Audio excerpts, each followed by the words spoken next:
What mental health means to me is relationship. It means relationship with myself. It means relationship with the people who I love, who are in my inner circle, who I care about, and the people who care about me. It means relationship with the people that I work with, also with the people that I serve as a support group leader, as a teacher, the trainings that we provide in the community, the trainings that we provide to family members, to individuals living with a mental illness, as well as their corresponding support groups.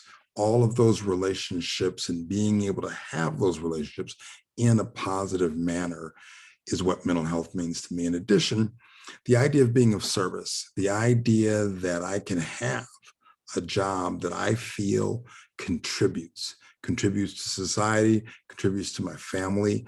That idea of being useful, of being of service, of doing something that matters is absolutely critical to my idea of mental health and wellness. Positive coping skills are a key component as well. You know, as the saying goes, we can't help or control what happens in the world. We can't control what other people do. We can only control how we react to it. Having good mental health means that while all kinds of stuff can happen around us, we have the resilience and the coping skills to not let it be our undoing, to allow ourselves to be agile, to adjust. We may get mad, we may get angry, it may be very frustrating, we may feel all kinds of very strong emotions, but with those emotions comes the ability to step back and breathe and have positive coping skills, which lead us to better mental health. The idea of going out and taking a walk, the idea of breathing, the idea of just taking a minute for oneself. All that's very, very powerful, and all that is extremely important to my mental health. The perspectives that I have on our organization are probably threefold. One, even though we've had our ups and downs, we still hang in there. We still strive. NAMI as an organization won't necessarily always get it right, but we always strive. We always do our best to provide the absolute best information to the people that we serve, to the folks in the community, and to the people who take our classes, participate in our support groups, and those who we train in our public education. We are a member of the community.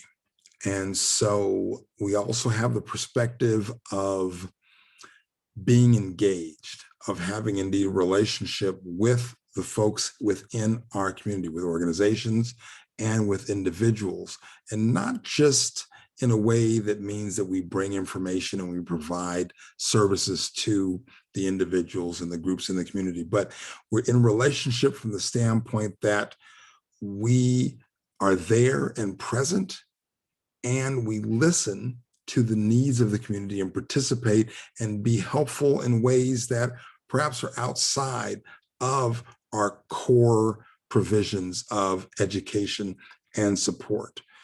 Perhaps we can help promote something that is in line with what we do.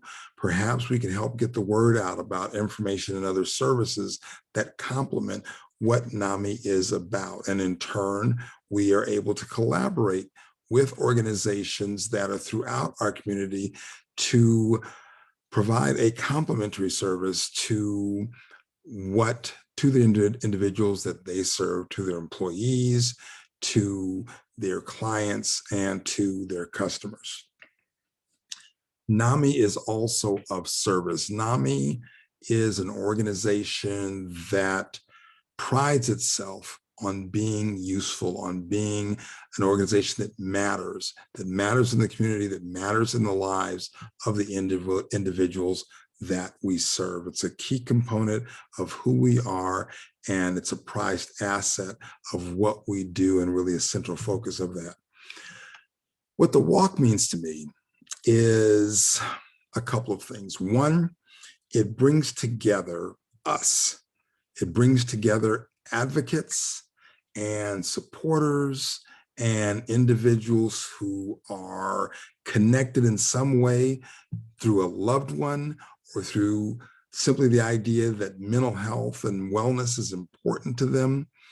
So bringing all those people, hundreds of people, into one location is tremendously powerful. The energy that's generated within that space, within that area where we gather, is so healing. It's so supportive. The idea that all of these people are gathered for one central purpose, the idea of fighting stigma, promoting mental health and wellness among everyone who's there, and indeed among the greater community. It's a sensation that you really have to be there to experience. And I urge everybody to go participate, whether you donate money or not. Be there and you'll be able to feel that swell of energy and of emotion, and will really drive home what NAMI is about. Another aspect of the fundraiser is, and its power is, to get the word out about who we are. There's a joke in NAMI that we often tell, and that is, NAMI is the best kept secret in mental health. So we don't really want it to be a secret. We need to get the word out. Raising our profile is one of our main strategic things that we aim to do. One of the things that's most important to us, one of the things that really has a tremendous amount of value, and that is letting people know that we exist, letting folks know that are outside the people that we serve already, that we're here, extending ourselves to reach underserved communities, to reach communities that may be outside of where we would normally go, to try to meet people where they are and bring them to a place where their mental health and wellness is improved. And also figuring out what we might be able to do differently to enhance the health and well-being, the mental health and well-being of not only the people we serve, but people that we want to serve, and folks that we want to expose ourselves to. Along the lines of getting the word out, I think that the value of NAMI is so important that we should strive for being as well known as, say, the Red Cross or the Salvation Army or any other high-profile service organization. People should know when they hear our name, whether they've been in touch with us, been in contact with us, had any dealings with us or not, who we are and what we stand for, and what they can expect when we are there and present to serve our community. The impact on me from this organization has been tremendous. I'll never forget when I first walked in to a NAMI meeting. I was relatively far along in my recovery, not yet in a place where I wanted to get to, but still doing okay. And although my symptoms were relatively under control, I still felt like I couldn't be open and honest with my loved ones. I couldn't be, or rather I didn't know how to be, open with the people that I came in contact with people in my workplace, with acquaintances, people that were a little more distant from my inner circle, and maybe even how to be completely honest with myself about what I had been through, what I had experienced, and the effect that it had on me. When I came into that meeting, very first time, I didn't know what to expect.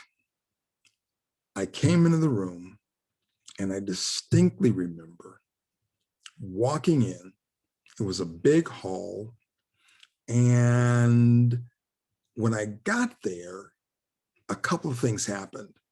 One, there was a lot of space. So when I walked in, I had the sensation of being comfortable, not being enclosed, not being jammed up or pushed on or imposed on. The second thing that I remember is that when I walked in, it felt like I was being embraced in a warm blanket. It felt like, even though I hadn't even spoken to anyone yet, that I was being accepted, that I could exhale all of that tension, all of that stress, all of that fear, all of that uncertainty. I could just let it go. That I could be myself. I didn't have to hide anymore. I didn't have to isolate anymore. In that space, it was safe. And certainly, when I got the opportunity to speak with people that were in the meeting, to talk with folks that were both family members, as well as individuals who had lived experience, who were living with a mental illness, it was revelatory. It was so incredibly powerful. Never having been in that kind of environment before, I knew, as the NAMI slogan says, that I wasn't alone, but in a real way. People that I could point to, people that I could speak with, names of people that I knew, that I could share with, that let me know tangibly that I was not alone. And ever since then, it's been a go-to for me, both as a group leader and a teacher, and as a participant. And it's really interesting that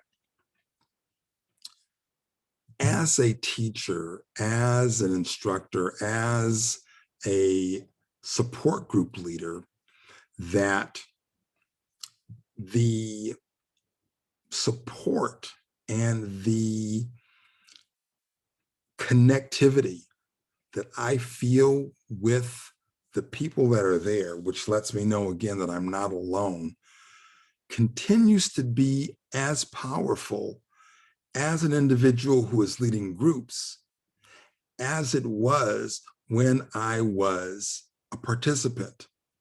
And it's something that amazes me to this day.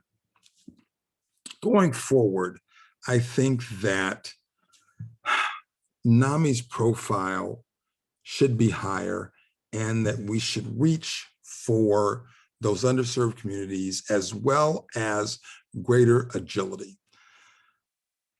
This past year has been rough. It's been rough for everybody. It's been rough for individuals. It's been rough for families. It's been rough for companies. It's been rough for organizations. And NAMI is no exception. Raising our profile, stepping up to be able to meet the challenge of the moment, because as we've found out, life can change and turn on a dime. What we thought was left is now right. What we thought is up is now down. And it can leave people searching for answers, while the information and training that NAMI offers at its core, with its flagship courses and support groups and community education, is amazing. It's incredible. It is valuable. It is on point, and it's true. The need for agility, I think, still exists, to be able to adjust to meet the moment. So when our communities are in need and a new problem, a new challenge confronts the vast majority of us, that NAMI can use its vast resources, the research, the training, the information that it's gathered, the expertise of its staff, of its volunteers, to meet the moment and meet people where they are, reaching out into the community and providing what folks need then and there in a form that's going to be relevant and useful.